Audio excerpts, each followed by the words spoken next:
Good morning and good afternoon, everyone. Welcome to this session. Thank you very much for being with us.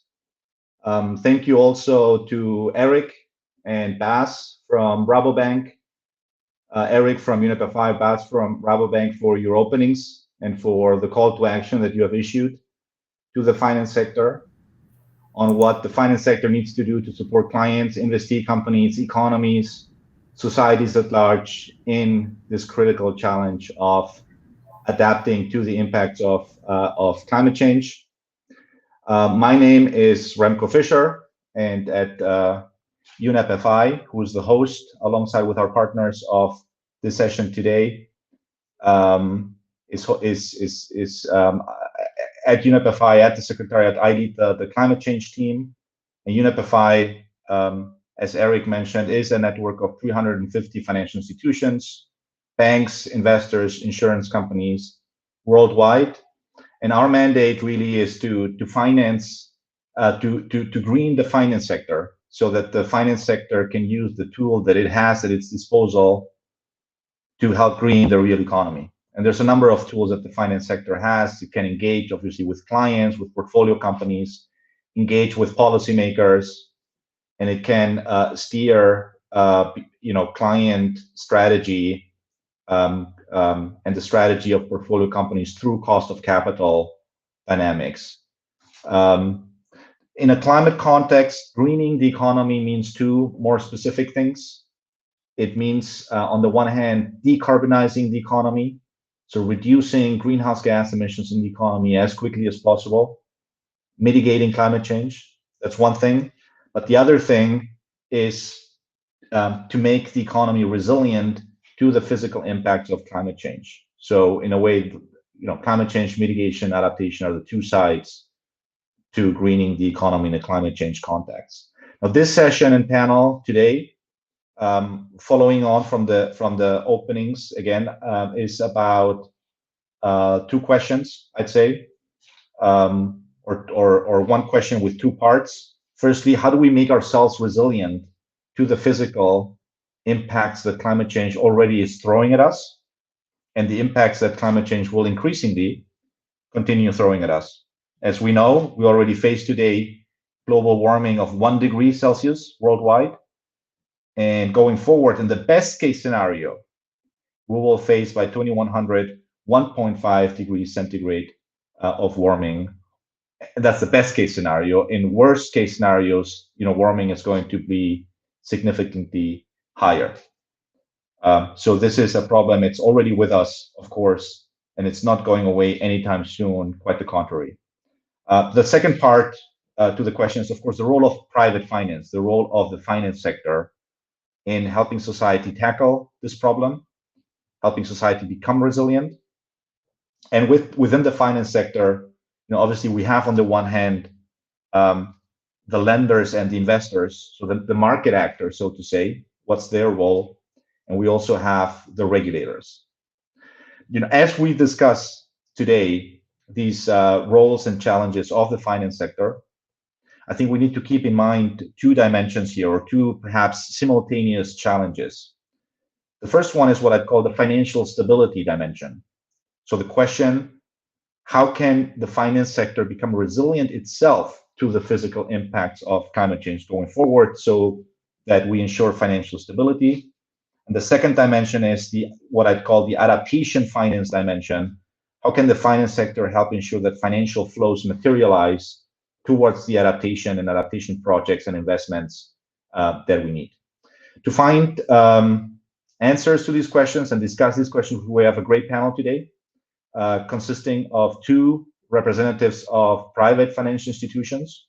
We have Niranjan Banodkar of Yes Bank in India, who's recently been appointed the Chief Financial Officer for Yes Bank. Welcome, Niranjan. We have Adi Mukherjee, who is Head of Climate Risk Management at Standard Chartered Bank. Welcome, Adi. And we have also from the regulatory side, Antoine Boirard, who is a green finance expert at the Banque de France and a member also of the Secretariat of the Network for Greening the Financial System. And Antoine is working there in particular on macro financial issues, and he's supporting also the development of climate scenarios. So let me again welcome our distinguished panel. Thank you very much for being here with us for this interesting and rather important, also interesting, I hope, but also very important discussion. Let me start off with one question that's going to be the same question for all of you. We know from previous analysis that there's a big financing gap for adaptation of many hundreds of billions of dollars that basically need to flow to make adaptation, bring adaptation to a level, to the level that's needed. At the same time, most of in the finance sector and among regulators, the focus has really been more on risk disclosure. So a little bit the question is, to what extent can this risk disclosure and these risk assessments that are being discussed and that regulators are looking at and that the Task Force for Climate-Related Financial Disclosures has been looking at, to what extent can that contribute to mobilizing and upscaling the necessary finance for adaptation? Perhaps I'd start with you, Adi, for your response to this question, and then we'll move to Niranjan and to Antoine. Thank you, and over to you, Adi. Thank you, Remco, and thanks for having me here. I think, again, great panel, and as you said, it's an interesting and a very important discussion. So obviously the numbers are scary, and the science behind it is scary as well.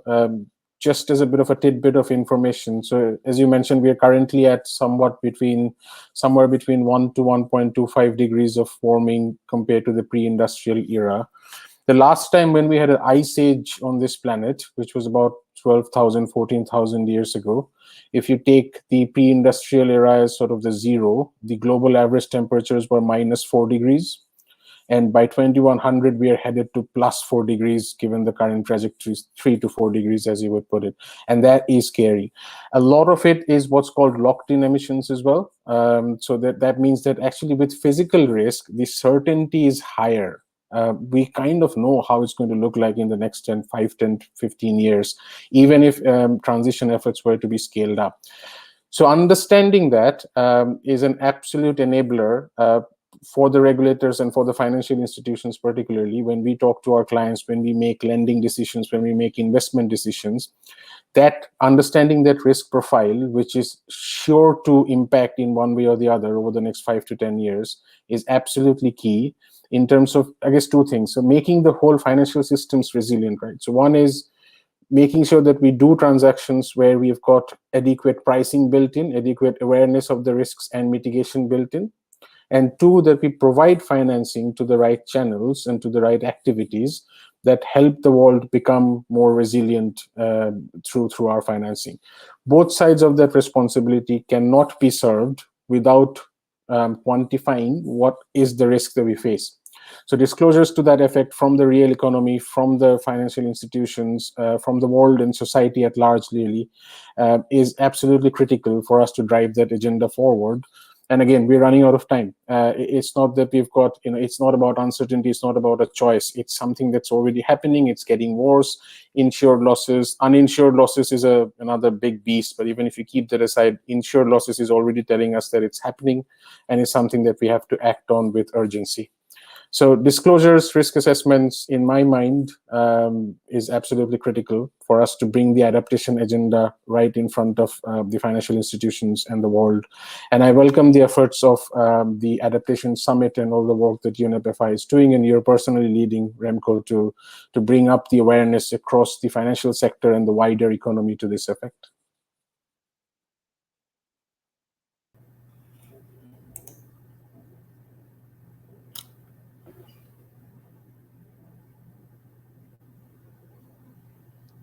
Not sure if you're on mute, Remco. I was on mute. Thank you very much. Sorry for that. I was just saying thank you, Adi, and also that what you've elaborated on really reflects also well on our own thinking, analysis, and evaluation of the matter at hand, which is I think a lot of this starts with understanding the risk. And once you understand the risk through assessments, you're in a position to disclose the risks. And once you disclose the risks over time, there's going to be a movement to mitigate the risks. And that will require obviously adaptation measures on the ground, that will require financing. So that will open also opportunities for financial institutions to come in and deliver that finance. Thank you again. Let me turn perhaps to Niranjan, also more for an Indian perspective on this question. Thank you, Remco, and wishing all of you a very happy and prosperous New Year. Of course, thanks to UNEP FI for inviting Yes Bank for this very important and relevant discussion. I don't think we need to emphasize on the relevance of this. Climate-related risks, as we all know, is making headlines every day.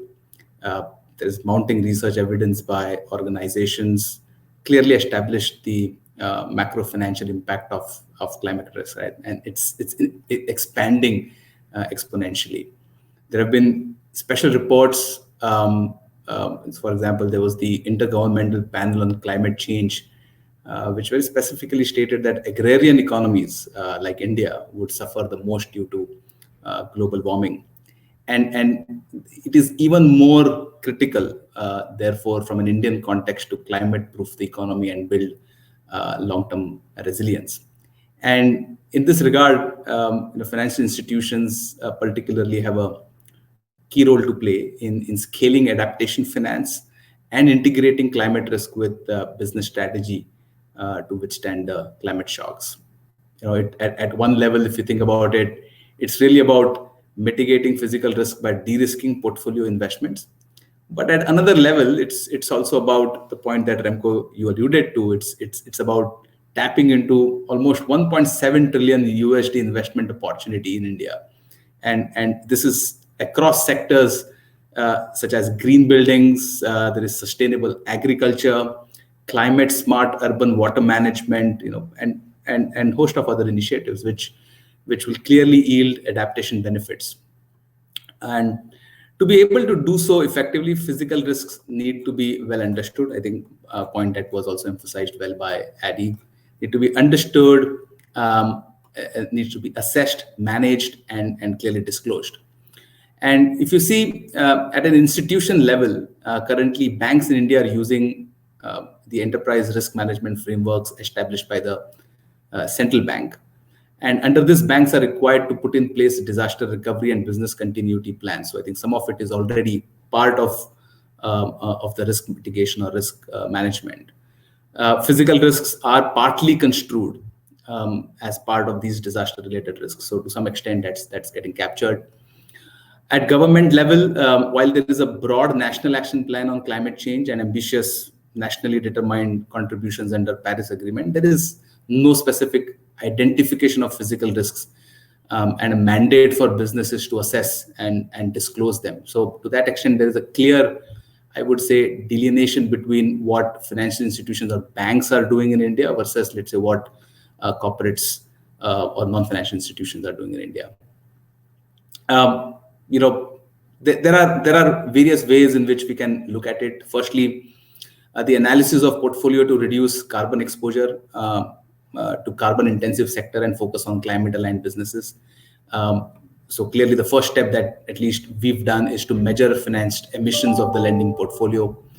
So we've been calculating, we've been reporting, and clearly for now the focus has been more the electricity sector. Our intent and objective is to expand it to more carbon intensive industries. The second objective we want to also align in here is clearly to reduce our exposure to the carbon intensive sector. So take on more targets to align the portfolio lower in that direction. And explore climate stress test by identifying the most climate intensive sectors like agriculture, infrastructure projects, and virtually subjecting it to physical risks and measuring its performance. I think there's a second aspect to what we can do is innovating green products to scale finance towards adaptation sectors. So while yes, Banque has been lending to renewable energy sector, we are now expanding focus to water, waste, e-mobility, climate smart agriculture. So for example, yes, Banque has innovated a performance-based hybrid annuity PPP model for wastewater treatment sector. We also committed almost 24 million USD to fund first sewage treatment plant constructed on the banks of river Ganges. 40% of the capital cost to be paid on completion of construction, remaining 60% over the life cycle of project as annuities, along with operation and maintenance. Both O&M payments and annuity linked to performance. Right. We got ourselves accredited to green climate fund that we believe would further enable the bank to mobilize additional finance towards adaptation sectors such as sustainable agriculture and affordable housing. I think the last bit I wanted to spend time was the point that was also raised earlier was robust climate risk disclosures would lead to stronger internal processes, very important, and also risk management frameworks, right? Because disclosures does put the onus back to start performing well on those aspects. So as part of the TCFD implementation, Yes Bank has identified climate change as a material issue and put in place systems for managing climate-related risks at strategic, operational, and project level. I'll take a pause here and happy to take more questions. Thank you very much, Niranjan, also for your perspectives here and how these topics are being dealt with by not only financial institutions in India but also by obviously the policymakers and regulators, and also the connection between emissions, obviously taking action on climate change mitigation while taking action also on climate resilience in parallel. I think it's a point that, Adi, you had also raised. It's really the challenge is about tackling both in parallel. It's not one or the other. It's adaptation, mitigation, transition, physical. All of that needs to be part of any financial institution's response and strategy to the climate challenge, and in a way that has no gaps, and in a way that covers everything. Let's turn to Antoine. Antoine, obviously you look at this from a slightly different perspective, but a close perspective, the perspective of a regulator. How is the Banque de France, the NGFs, how do you approach this dual challenge of, yes, financial stability, managing risks well, while at the same time delivering the finance that's required on the ground to make adaptation possible? Thank you, Remco, and thank you for UNEP FI to organize this event. Thank you to Adi and Niranjan. I'll try indeed to bring a more regulatory perspective. So today I will be speaking more with my NGFs cap, more with which is a network of today more than 80 central banks and supervisors over the 5 continents. And I will try to explain the position we've come to. So the NGFS recommended that central banks engage in climate risk assessment and also supported disclosure by financial firms. So we think both are foundations necessary to ensure financial stability, which is the mandate of central bank, and also key to upscaling sustainable finance, including for adaptation. So as you said, Remco, first to assess the risk and then to disclose. However, whether this will be sufficient to help redirect finance toward adaptation is another question. So the NGFS aims to accelerate the work of central banks and supervisors on climate and environmental risk and on scaling up green finance. And that's why we have structured our work around these 2 challenges. So 2 pillars of our activities are precisely working in that financial risk and financial stability perspective that is for central banks. So 1 pillar on micro and 1 pillar on macroprudential issues. And then we have a 3rd stream of activity that aims to explore the role central banks can play in the financing of the transition, with various activities ranging from the monitoring of sustainable finance market to exploring more sensitive subjects as the implication of climate change for monetary policy.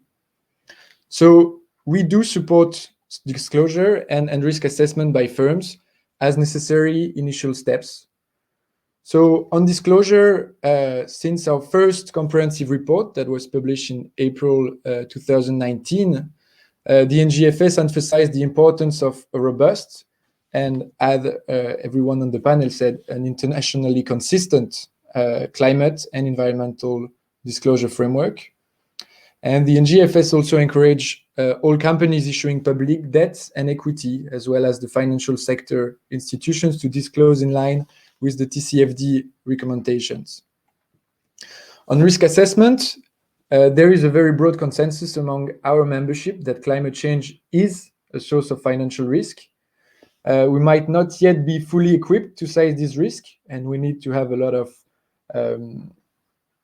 humility on that challenge.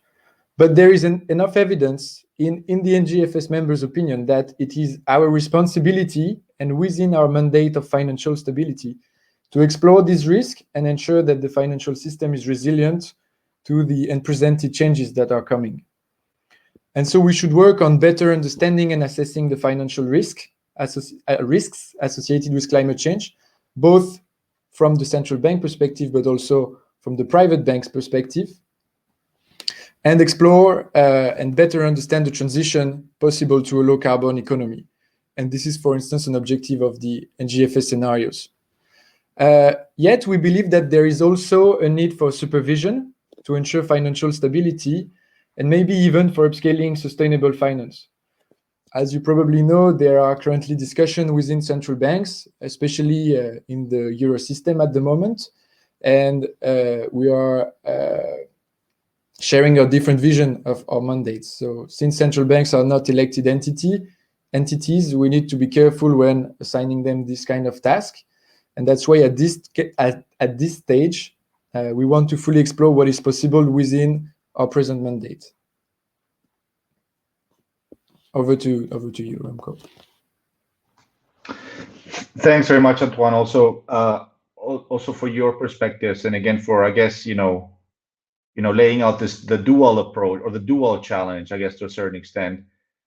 And what I'm interested in is where these two challenges connect, and how tackling one can help solve the other. So again, I think there's, to a certain degree, I think people, we can, we are seeing as UNEP FI, and other people are seeing that, being on top of the risks through assessments, disclosures, can help mobilize the financing that's required. You can think of scenarios where that happens. You identify, a client has a risk, a client needs to adapt, you provide the financing for that client to do so. That reduces the risk.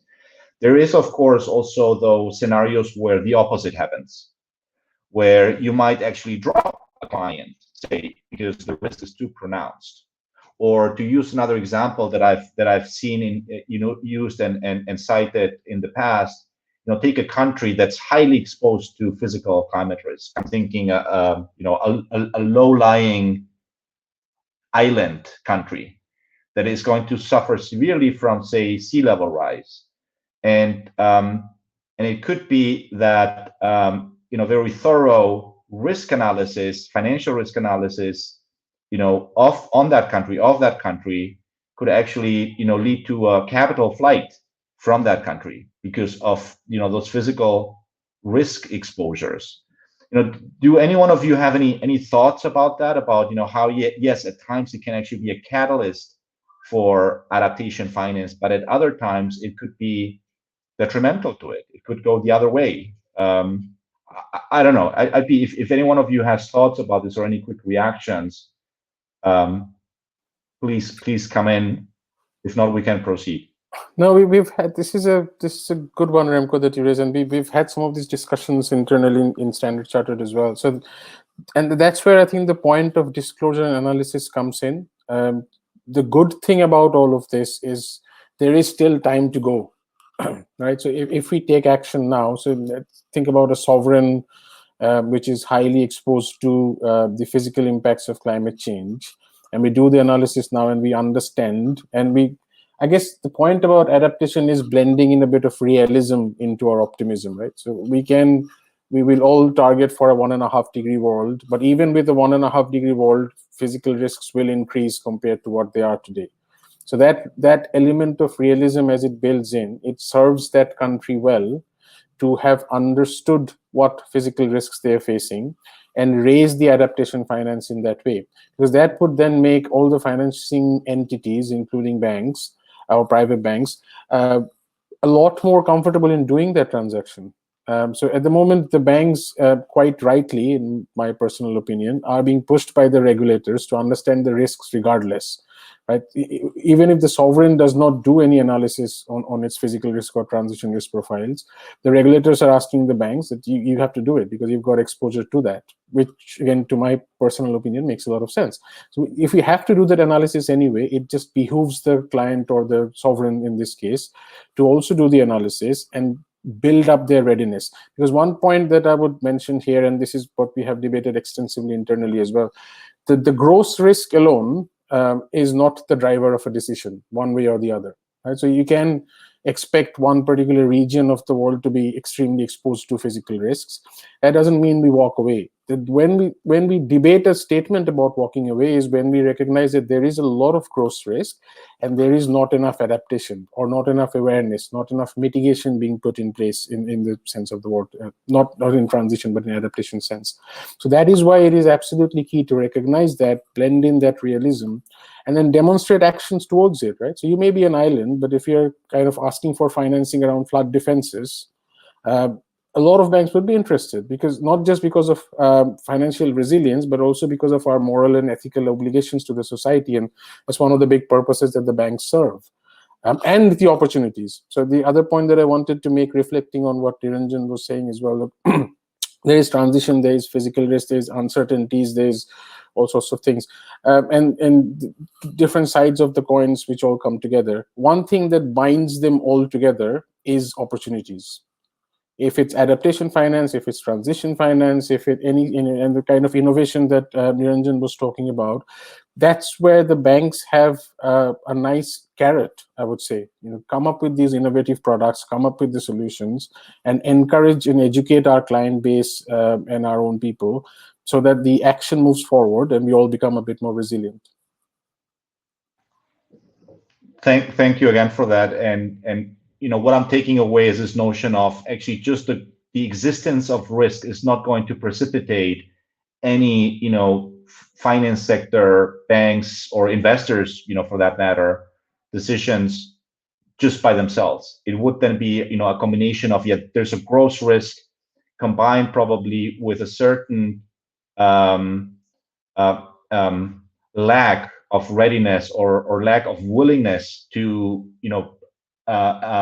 confront the adaptation challenge by actors on the ground. So you could say even this whole discussion around financing and finance availability could serve as an additional incentive almost to stakeholders on the ground, whether they're public or private, to get their act together, get going, because if they do that, even if the risk is large, they can count with obviously with the interest of financial institutions and investors to seize on the opportunities that result from that.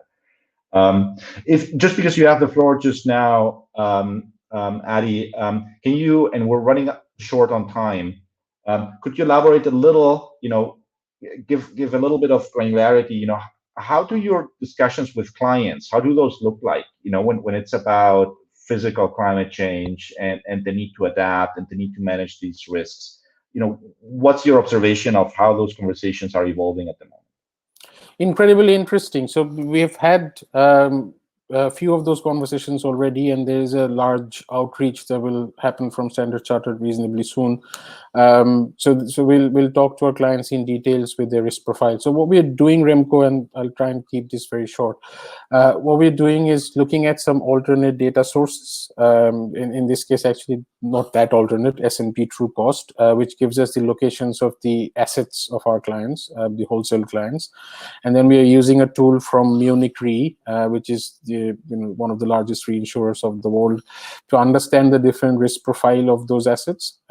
So to understand, which assets are exposed to floods and which assets are exposed to droughts and storms and wildfire and so on and so forth, and how those risks might change over the years.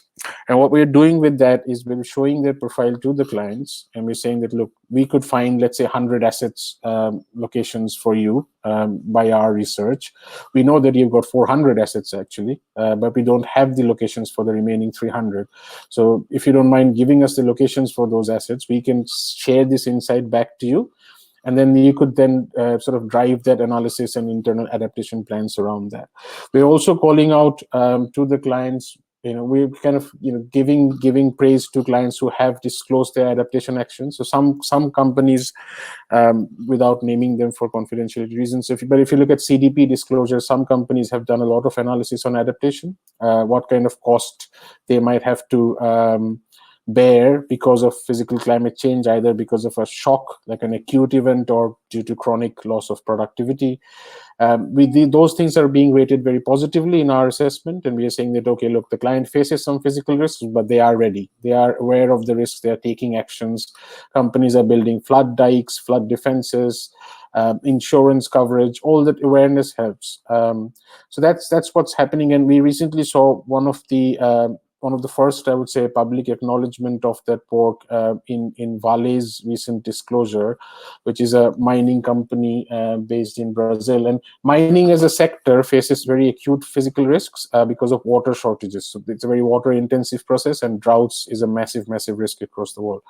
And they acknowledged the work that we have done with them. They've publicly recognized it. And they've also given nice pointers to what sort of adaptation actions they're driving off the back of that. So, and that's not the only one, I can tell you. There are many of those conversations that are ongoing with our clients at the moment. So that's where it's headed. So we are showing to them as a bit of an early heads up, and particularly given our Standard Chartered's footprint across the emerging markets, we have a bit of an education role to play as well, where people might, some of our clients are less aware of these things. So we're showing them that, to us, we may have exposure to one asset or a set of assets. Even if they get heavily impacted and we get a loss on those, it's not going to wipe out the bank. The bank will still survive. But for you, your business will face a lot of heavy losses. So it's in the client's interest, really, to understand that and build the adaptation that is needed.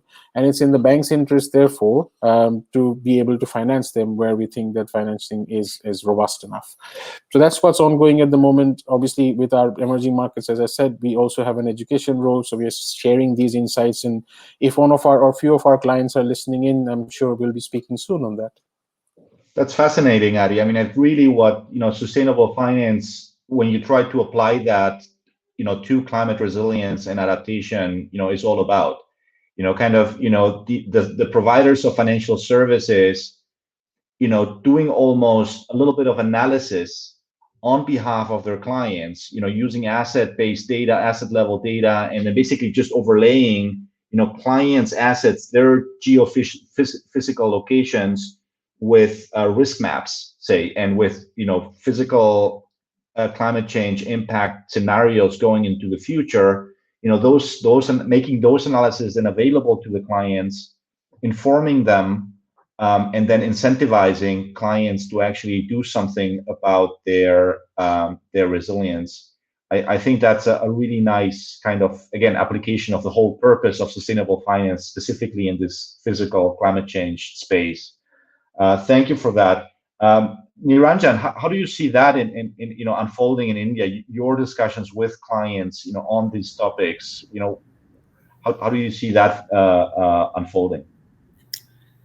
I was listening to Adi, and I have to say that I think the broad thought process of this being a journey that we kind of want to run with our stakeholders, rather than this kind of being like an obligation. We want to partner with our stakeholders, with our borrowers, to kind of help them identify and obviously mitigate and kind of create opportunities out of it. I think that's the philosophy with which we want to truly approach this, because what we've realized is the moment you pull this out of a compliance and a necessary thing to do bucket to saying that this is how in reality your business could do far better going forward, including creating market cap the moment you start getting into indices, including how funds are moving into all ESG linked funds. The moment you put those propositions out, we found that the acceptance level, especially in the Indian context where you also deal with a lot of promoter driven companies, is actually a lot more. And that's something we've seen over the last 2-3 years play out more meaningfully. COVID times, I would say those discussions are even more constructive, because I think the whole thought process around climate and ESG is kind of taking more prominence. But these conversations 5, 7, 8 years back, to be honest, were perceived to be vague. Sometimes we were finding it difficult, let alone our borrowers, but we were finding it also difficult to kind of push through our agenda with our own relationship managers, right? I think that was also the point that we used to kind of, those were the kind of headwinds that we faced. So I think the central idea is to position climate change as a driver of business growth, and it's not just a responsibility, although we all know and acknowledge that at the core, it is a necessary thing to do. I think we want to kind of drive the agenda that borrowers see merit and derive value, and not just treat it as an obligation to access finance, right? And in many ways, our systems have been aligned around that thought process.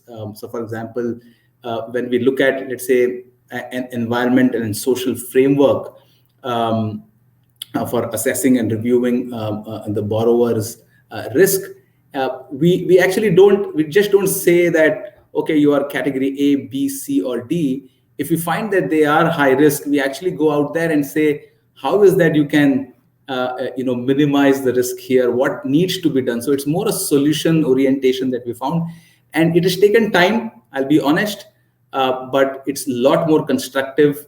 And I think people are now seeing the true value of what climate change means and how it can benefit these companies. And we've seen that in market caps of various companies as well. So it's very easy to put, let's say, a conventional auto industry market cap versus, let's say, somebody who is working on EV, or I don't want to take the name, but Tesla, for example, right? It's very easy to just put those numbers out to make a very constructive argument in front of borrowers. If I may just make one point, Remco, I think the success of the financial industry in the last, as Niranjan said, last 8 years, let's say 10 years, is the fact that a CFO is having this conversation. I think 10 years back, it would have probably been seen more as a social responsibility thing, right? You go like, you want to be a good, responsible citizen of the world. But now the finance experts, the CFOs, are talking about this, which gives me hope that in the next 5 to 10 years, we are on the right direction. We just need to push ahead with momentum on that. I think the combination of the science being unequivocal, which it is, we know exactly that, the scenarios are crystal clear as to, what's going to happen. I think that combined with just looking out of the window and seeing what's happening and what, and how clients are being impacted and how their performance is being impacted. Not everywhere, granted, but in certain sectors and in certain geographies, it can be felt. Climate change can be felt financially. I think the combination of those two things is doing, Adi, what you've just said, is elevating, is mainstreaming, is leading to a reckoning, in the finance system that, this is core, this is central, this is about survival of our clients, and by extension, resilience of our portfolios and our institutions. And I think that's the story. I think that's, to your point, Niranjan, that's the story that, financial institutions need to bring to their clients to say, look, this is, if you want to be doom and gloom, this is about your survival. So do something to survive. Or you can also, take it further and say, or it's about you thriving, your business model thriving in the future under new climatic conditions. You just need to be prepared for that. So thank you for both of your comments to that effect. I couldn't agree more. in terms of Antoine, I think again here, how do you think regulators, can precipitate this a little bit more in terms of, you've spoken a little bit about the risk disclosure element, but how do you think? What's the discussion within the NGFS on the mobilization of adaptation finance, the upscaling of mobilization finance? What are the avenues that regulators might have in the future to catalyze that?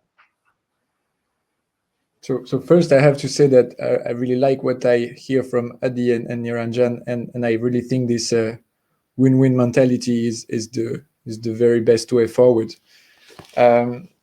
So I think the main role of regulators, and in particular of central bank, is first to help understand risk. The whole point of introducing climate in risk assessment, it's about raising awareness and pointing the financial community to those new risks, and therefore driving behavioral changes on the ground. Business actors, they respond first to risk and opportunities, and as supervisors, our role is to point to those new risks and to regulate some of these activities because of this risk. So I will give you a sense of how the NGFS has approached climate risk assessment, because that's where we have focused most of our work in the past few years. So the problem with estimating and quantifying climate risk is that we don't know what is going to happen exactly, because there is long time horizon, and because we don't know how the transition is going to unfold in terms of policies, in terms of technologies.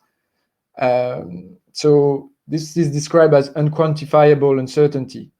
We don't know what will happen, but we know there will be no business as usual scenarios. So we do know that some combination of physical and transition risk will materialize. This will very likely affect the value of real and financial assets, and past data will not be a good predictor of the future. So to identify the risks and to grab the opportunities, we need to look forward and not backward, with a horizon of decades, not years, and without certainty about what will actually happen. We need to accept this, and this is where climate scenarios comes in. So the NGFS released in July 2019 a technical document providing a review of the literature on climate change and financial risk.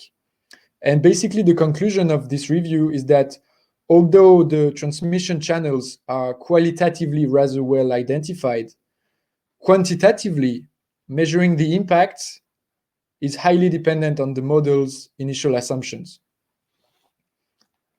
So the wide range in estimate that we compile calls for an important work of rationalizing the assumptions, simplifying the exercise, and all this for the purpose of financial stability. And this can be done by developing a few plausible high-level scenarios to consider how different combinations of physical and transition risk may impact the economy and the financial system.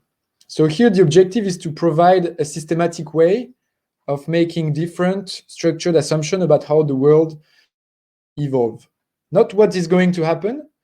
And this is what we need for financial risk assessment, to appropriately highlight the possible weakness of the financial system. And indeed, that requires focusing and identifying material risks. So we have developed the NGFS reference scenarios to allow everybody to explore economic and financial risk under a range of different potential climate pathways, because these are public, and we want to encourage private banks as well as central banks and supervisors to use them as much as possible, and to provide us with comments, their feedback, so we can improve them along the way. So we have been supported in this task by a consortium of recognized climate scientists and energy economists. And so the first edition was published in June last year, alongside some methodological guidance for central banks and supervisor in the first step and how to use them.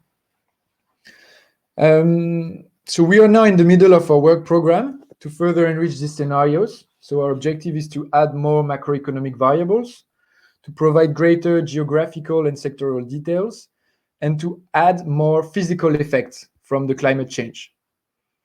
And so this leadership in risk assessment is the initial necessary step to a response on the ground, in our opinion. But in parallel, the NGFS has also put together some thoughts on direct action for our supervisors community. So I think our most concrete publication is the Sustainable and Responsible Investment Guide that describes the best practicing within the NGFS membership and has been updated in last December. We have also published a guide on integrating climate and environmental related risk into prudential supervision. And we have dared publish a seminal paper on the effect of climate change on monetary policy. So we see a lot of way of speeding the action on the ground by leading by example. And that's really the whole purpose of the NGFS coming together. Thank you so much, Antoine, and thank you all. We're running out of time, so we need to be very concise now as we wrap up the session. I need to hand over the floor to my colleague, David Carlin, who's going to be talking with some other banks on some case studies as to how these other banks have carried out their scenario-based physical climate change risk assessments. So if people are interested in the details of all of this, stay tuned, because the session that continues, that ensues, will cover all of that. But just in wrapping this session up, I mean, from what the three of you have said, really, in my mind, there is a little bit of a recipe of success here, or that we can think of. What are the pieces that we need, that the sector needs, so that it can play this role of helping businesses not only survive the physical climate change, but also thrive within the new climate systems. And I think one piece of the puzzle is the scenarios. We need to have good scenarios, robust scenarios, covering the various climate parameters, extreme weather, slow onset, chronic events, etc. We need those scenarios to be meaningful to the extent it's possible in the long term, but also in the short term, obviously all forward looking. And we need them to be at a high level of sectoral and geographic granularity, because all of this pans out very differently depending on the sector and the location. That's one. The other one, and Adi, I think you pointed to this, is the data from the companies and the data from the economic activities, the assets. Where are those assets? How exposed are those assets? Not only that, it's not only, I think, a matter of location, it's also a matter of how adapted are these assets already, and how resilient are these assets already, or indeed not, and do need the requirements. And then we need, of course, these things to be identified as strategic by the leadership of financial institutions. We said that there's, that's already happening. It's great to have, Niranjan, and people in these roles already, across the finance sector focused on these topics. So all of this is obviously, gives reason to be optimistic that all of this is happening. All of these things are being put in place. If I could ask each one of you just in 30 seconds to say, what still needs doing? What's the big thing that we need to accomplish? The biggest nut that we need to crack in the next 2, 3, 5 years to really, make all of this happen, and then we'll wrap up. Adi? I think following on from this momentum release, I think you summarized it very well, Remco. And just linking to that scenario point is banks are used to doing scenario analysis in a certain way, and these are new kinds of scenarios. So understanding what's relevant, and we really welcome the NGFS's work on that, is critical. So I think advancing this and mainstreaming is the key point. So for people like Niranjan, people like the CFOs and the CEOs and the CROs to be aware of in the financial institutions, and increasingly building this into our mainstream conversations with clients. That sanctions is part of our conversation. Physical risk and transition risk needs to be part of our conversation, just like cash flows and other financials. Treat it as normal, treat it as part of BAU. That's where we need to be. Thank you very much, Adi. Niranjan? in addition to what Adi said, I think it's important that there is climate literacy, and if it means training and diversifying the human resource skills to include social, environmental, and developmental practitioners for greater understanding of the risk and opportunities for providing financing solutions. I think that's something each financial institution should be taking as a mission critical objective for us to be truly achieving the objectives that we are setting for ourselves.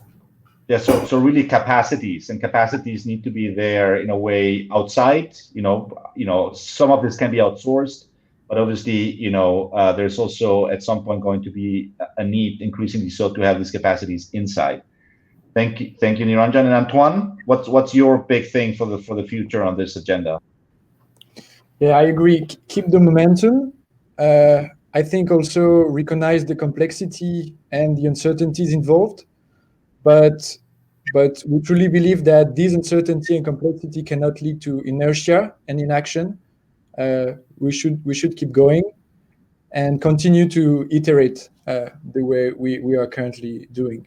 And I take this opportunity to say that we will publish the expanded scenarios during spring this year, and we welcome comments from everyone, all viewers, all members on the panel to be able to further improve and hopefully make a difference. Thank you to the three of you. We will wrap up. I would just invite everyone in the audience who's interested in this type of work of financial institutions on these risks. At UNEP FI, we have a pretty extensive work program on TCFD, spanning transition, physical, also increasingly litigation risks, with pilots going on, with simulations going on. So we're looking at the NGFs scenarios, including those into online tools, etc. So if you're interested in any of this, get in touch with us. Come to the UNEP FI website to find out more. And without further ado, I'll just thank you again to the three of you for this great and interesting discussion. And I'll hand over to my colleague David Carlin to take the audience through a number of case studies on this topic. Thank you very much. Thank you. Thank you. Thank you.